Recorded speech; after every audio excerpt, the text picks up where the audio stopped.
आप देख रहे हैं सिटीजन वॉइस। मैं हूं शब। सिटीजन वॉइस में अब वक्त हो चुका है दिन भर की कुछ अहम खबरें जानने का। तो आइए देखते हैं क्या है आज दिन भर की अहम खबरों में। शिवसेना यूबीटी संजय राउत ने शुक्रवार को एक राष्ट्र एक चुनाव विधेयक की आलोचना करते हुए इसे लोकतंत्र के लिए सबसे बड़ा खतरा बताया है। उन्होंने भाजपा पर ईवीएम की हेराफेरी करके महाराष्ट्र में सरकार बनाने का भी आरोप लगाया।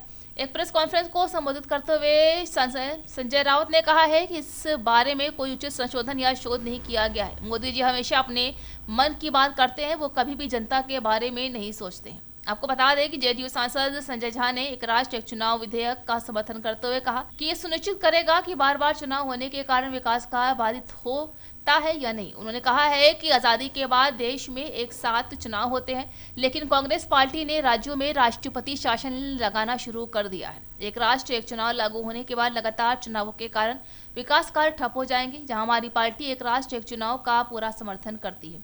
भारतीय जनता पार्टी के कई दलों ने इस विधेयक का विरोध किया, जबकि भाजपा के नेतृत्व वाले एनडीए गठबंधन के दलों ने इस विधेयक का स्वागत करते हुए कहा है कि इससे समय की बचत होगी और पूरे देश में एक साथ चुनाव कराने की नींव रखी जा सकेगी। गौरतलब है कि इस साल सितंबर में केंद्रीय मंत्रिमंडल मंडल ने एक राष्ट्र एक चुनाव प्रस्ताव को मंजूरी दे दी है, जिसका उद्देश्य 100 दिनों के भीतर शहरी निकाय और पंचायत चुनावों के साथ साथ लोकतंत्र और विधानसभा चुनाव का एक तय। संजय राउत ने अपना बयान दिया है। आइए जानते हैं कि उन्होंने क्या कहा। देखिए, ये जल्दबाजी है। उस बारे में कोई ठीक से संशोधन या रिसर्च नहीं किया है। मोदी जी हमेशा अपने मन की बात बोलते हैं। जनता के मन में क्या है या जो अपोजिशन के लोग हैं उनके मन में क्या है, उस बारे में कभी सोचते नहीं। ये एक संघ राज्य व्यवस्था है हमारे देश में। अलग अलग राज्य, अलग अलग भाषा, अलग अलग प्रथाएं, अलग अलग तरह का हवामान, सब कुछ बदल जाता है। आप एक देश में लोकसभा विधानसभा की जम्मू कश्मीर का चुनाव नहीं कर सकते।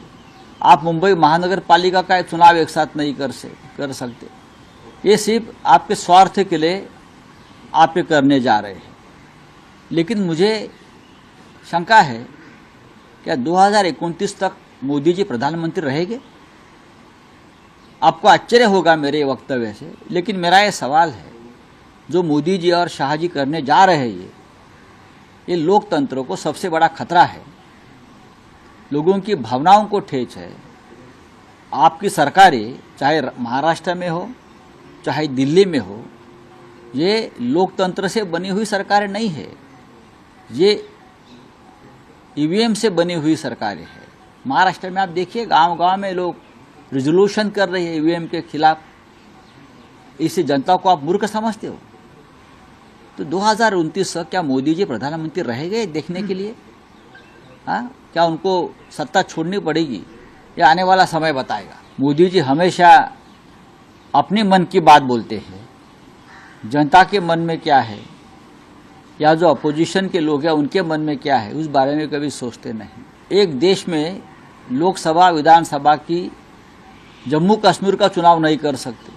आप मुंबई महानगर पालिका का चुनाव एक साथ नहीं कर सकते।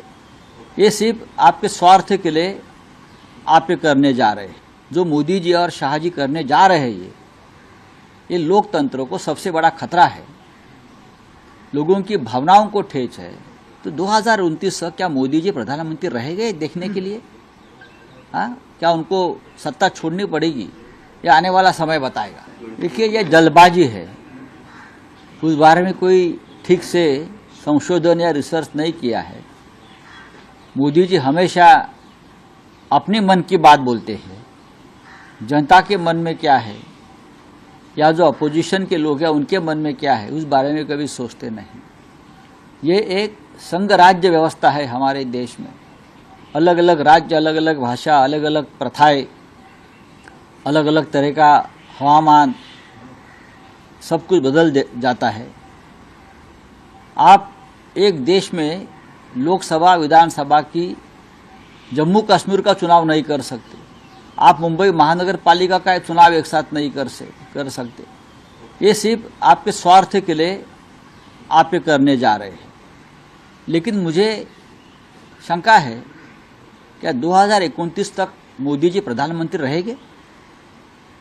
आपको आश्चर्य होगा मेरे वक्तव्य से, लेकिन मेरा ये सवाल है, जो मोदी जी और शाह जी करने जा रहे हैं ये लोकतंत्र को सबसे बड़ा खतरा है, लोगों की भावनाओं को ठेस है। आपकी सरकारें चाहे महाराष्ट्र में हो चाहे दिल्ली में हो, ये लोकतंत्र से बनी हुई सरकारें नहीं है, ये ईवीएम से बनी हुई सरकारें हैं। महाराष्ट्र में आप देखिए गांव-गांव में लोग रिजोल्यूशन कर रहे हैं ईवीएम के खिलाफ। इससे जनता को आप मूर्ख समझते हो? तो 2029 तक क्या मोदी जी प्रधानमंत्री रह गए देखने के लिए? तो थी आज दिन भर की अहम खबर। ताज़ा खबरों की अपडेट के लिए जुड़े रहिए हमारे साथ सिटीजन वाइस पर। हमारे चैनल को लाइक, शेयर और सब्सक्राइब करना ना भूलें।